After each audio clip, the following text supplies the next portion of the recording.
Hey, what's going on, y'all? Back with another one, back with another one. I just had to come with a recording today. It's pretty much, and I've been recording lately. Just been chilling, laying in the cut. I mean, Sunday Madness was nice. I haven't seen the replay. I'm gonna watch the replay later and try to get a feel what I need to what's going on. So it's pretty much what I can get. Just got a new cable. I'm testing out this monster cable, and it's pretty cool. It's low noise and things like that. But I tried to interface that I had that PreSonus AudioBox Go, and that's a quiet as interface, very quiet. I'm gonna try a condenser or two and record in the future. I'm gonna use that at nighttime. But I'm using my daily driver recording, the Behringer 202, just test out the sound. So I'm on the M179 microphone right now. It's a multi-pattern. I'm on the hypercardioid right now. I was on the wide cardioid recording, so I'm actually in the hypercardioid mode right now instead of cardioid because normally that's what you would record it. So I got to show y'all something real quick. Let me share. I got to share the screen, and I don't want to add no music because they'll top my ass. They'll top my ass real quick. So it's pretty much I'm in my recorder. This is like actually my DAW for Chrome OS. And the Vicario is another one. This is like a DAW in a way. So it's pretty much is what you hear the sound. I'm just gonna let y'all hear it. Hey, what's going on, y'all? Back with another one, on the Y Cardioid M179. It's pretty much pristine audio as usual. And we're back with another one. And it is like, my gain is set at 12 o'clock, and 12 o'clock it is. And it was like, and I have it on the Phantom Power of Use of yes, I have it on the Y Cardioid. Also on the regular filter, it's a sounding flat, no post production, no EQ, and the matters is at hand. So it's pretty much what you see, what you get. Yeah. Back at it. Pad it up. Let me take the pad off. We still here with the padded off, and then we here with the gain. It's a quiet noise gain, and then you have the power and the frequencies. The frequencies is all production. So the padded sounds is pretty much, and you hear the plosives, Peter Piper, pick the pecker, pickle pickers, and then I put the pad switch back on it. So it's pretty much I'm trying not to pop it in motion, but this wide, the wide cardioid. Let's see, back to the cardioid position. So it's pretty much what you see, what you get. Proximity effect, proximity effect, proximity effect, proximity. If you notice the difference in the padding of this interface that I got, I was showing you the differences what's going on. Yes, I was in wide cardio, so I'm speaking into a hypercardioid polar pattern right now. So in the recording. So it's pretty much I'm just out here just telling y'all that this stuff is, I'm just recording it into my dog, my actual online. I get this for free or whatever. And if I would really want to sign up and invest in it, I would do that. But this is for, of course, I'll take this out. But this is actually my DAW. If I want, I'm using an audio interface, of course, USB, USB regular, the B. It's a 1.0, but it is what it is. It's one of my only that I use, the two channels. And it tells you right here. So it's right up here. That's what I'm using. That's on the computer. It's compatible. It's on Chrome. You can ask anybody. And the other ones I think it's compatible. It's the PreSonus. The whole audio box and the studio, I believe the C's and the regular studios is compatible with it. And certain faders like 2018. I think I mentioned this on the test run stream that I did on StreamYards. It was months ago when I started getting audio interfaces and stuff like that. But this one, I like this one because it's pretty decent. It cost me $94, but it was 89 for the price on Sweetwater. Then I also got it from $94, paying for a $5 tax.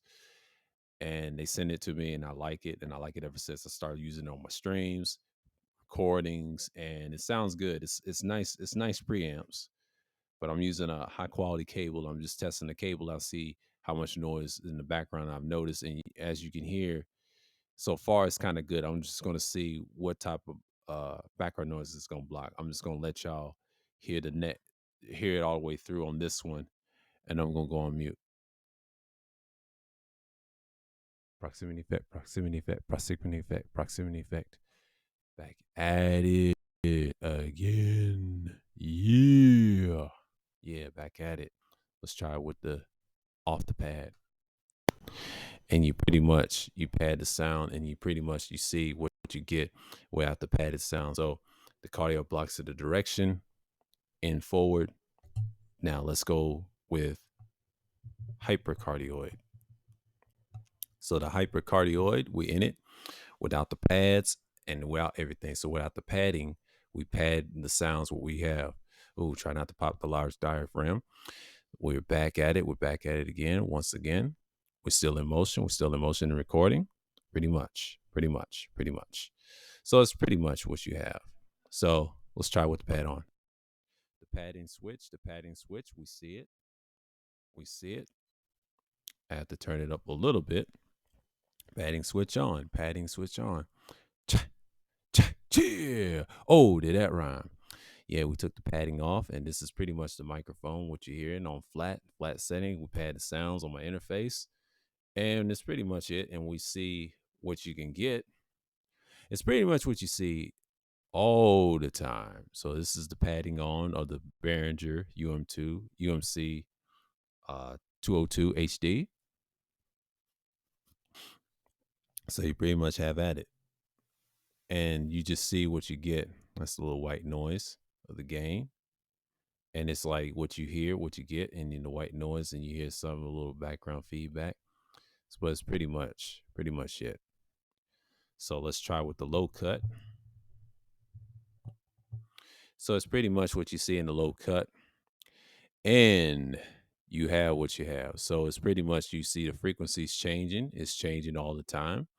So the low cut kills that rumble. See, on flat, it's natural, and that's when you have the cutoffs and a bass roll off right now. So try not to gain it up too loud, and too loud it is. Yes.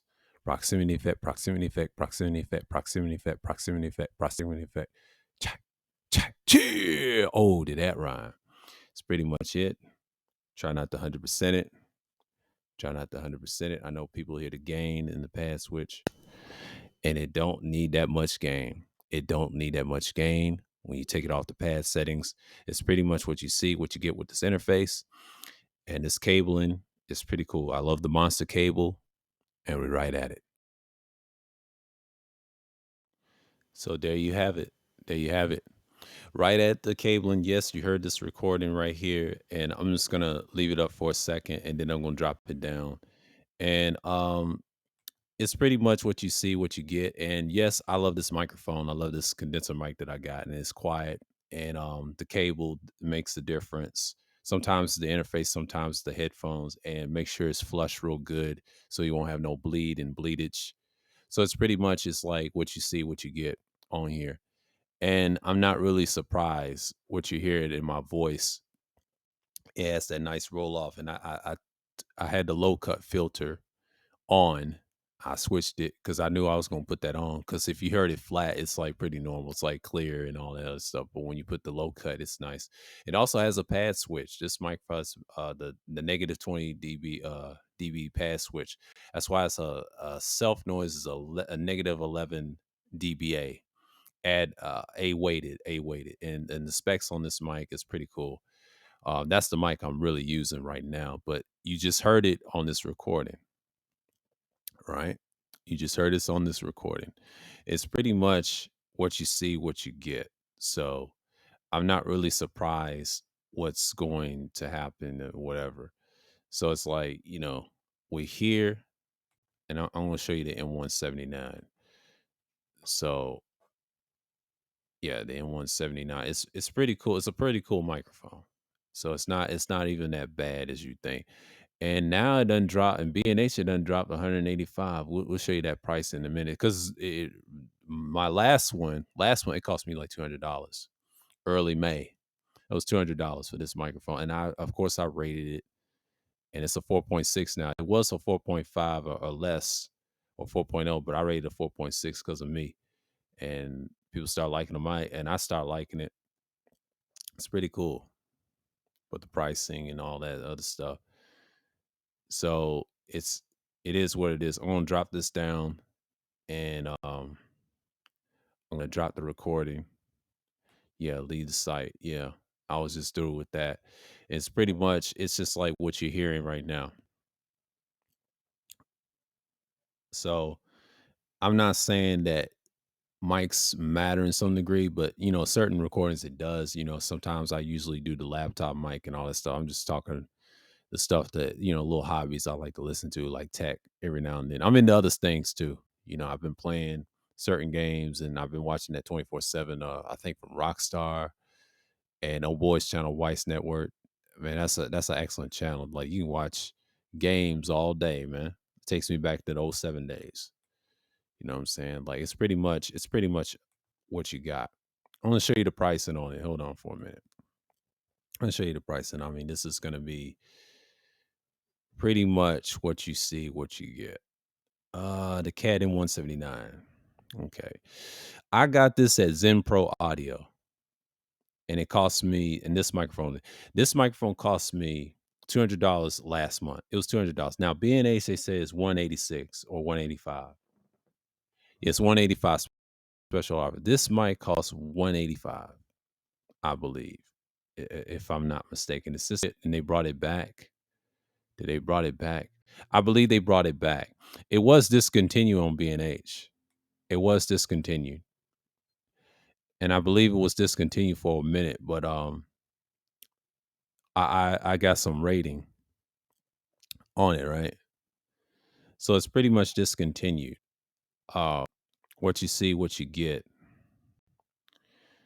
So it's 199 everywhere else, but focus camera, you can get it for like 200, 185 on the door. Full compass system is $200. You can get that. It's a good microphone. And since I've rated a month ago. That was in May, and I said it's excellent for the price to start recording. And they congratulated me. And the reason I got this mic, because I saw this old video with Mike Delgadio right here, Booth Junkie, saying it's a good mic, and everything he said is correct. And I do like the polar patterns. I like the wide and cardioid. I like to using cardioid more, but I prefer wide cardioid. I like wide cardioid in certain situations with voice in certain recordings. I love the sound of that polar pattern. And if you use the right cabling, the right interfaces to go with this mic, this is pretty a solid mic for a startup. You can keep it, use it for certain projects or whatever. And yes, it does the drums and guitar amps, and I've heard every reviews on that. And this guy, Soundspeeds, Alan Williams, aka Alan Williams, he swears by this mic as well. These are good mics. And then also you got Obscure Mics. He didn't like it, of course, knowing him. He's typical, but it is what it is. Bark is typical, but he's reviews. All three guys got good reviews. But to be fair, and then the Spectra, he gave it a great review. He's a guitarist, a metal guy, and he swears by it. So it's three people swear by it except for one. So it's really not bad. That's why it's a 4.6 to me. It should be 4.8, because if you want to start out low and things like that. It's pretty much what you get. I want to show you what you get. That's what it comes with. That's what it looks like. It looks small in person, and it comes with a case. This is what it looks like with the Polar Pastor. That's the mic I'm using. A lot of people don't know. I love this mic. It's kind of like my daily driver for my condensers, and I still use it for my daily. Like, if I use daytime pre-records, if I'm recording in the daytime, I use this mic. Period. I use it. It's like my go-to. And if I was building a studio, I would take this as my secondary or my primary if I don't have any other mic. And it's the most quietest mic of the two, of the Mackie E91C. I like that mic too. It's nice. It's got a little presence, a little airiness, but I want something a mixture of polar patterns and a little self noise. Not too quiet, but in mid range. So it's pretty much it. So you get the clipping in the case, and then you get the shot mount. You can take it apart. That's what it looks like taking it apart. But you do get the carrying black case. So it comes with two key locks and under the foam. You do get that. So it's pretty much the N179 is pretty good. Yeah, they got all the polar powers. They got Y cardioid, they got omni, subcardioid, cardioid, hypercardioid, and figure eight. Kind of like what you see on the Kiwi, on the blue Kiwi. And in this price range is $200. And you got some that cost 1,000. Okay. It's pretty much what you get. So I'm just showing you what's what. And B&H, they did discontinue this mic. I got mine's as in Pro Audio, and it cost me $200 the regular price. So it's just like I said, you get the same thing, and I'm showing you the pricing if y'all want to buy this or whatever. And this ain't no paid promotion or nothing. I'm just showing you where to get it. And I ain't sponsored by nobody, but I'm just saying. But if you look at this particular microphone that I'm using, that's what I'm sounding on my daily mics. But I've used the M191C. That's my other mic. Those are the two mics I got for condensers. So this mic, you can use it for vocals, voiceovers, and instruments. This is good for recordings like vocals, instruments, of course, and the continuously variable polar power and dial. The switchable negative twin B, the negative twin 20 dBA make it sounds quieter. I've used that. Then you got the high pass filter at 100 hertz. So it's kind of like a high pass filter. And I like the high pass filter, so it does make a difference. That's what I'm using. I just showed y'all. Thanks to the dual capsule and special transformerless circuitry of the CAD M179. See, it's a transformerless mic as well. This is a pretty good microphone, but if you have the right cable, I got the monster cable right now talking into y'all. It's got good reviews, and it's not pretty bad as people think. So yeah, it's pretty much, I'm not gonna buy another one. I'm just gonna show y'all, but that's the mic that I use personally in my recordings. I don't use much. You just got to see it for what it is and what you get. So it's pretty much it. It's pretty much solid. And a lot of people just don't really do much on the recordings. So that's what I'm speaking into y'all. I'm mostly into those type of things like that. But I've been watching a lot of tech stuff, so I've been busy. I'm gonna switch to polar pattern for a minute, getting into my wide cardioid. So it's pretty much what you see, what you get. So with that, I want to say, peace to y'all and shalom. Y'all have a good one, and I'm out.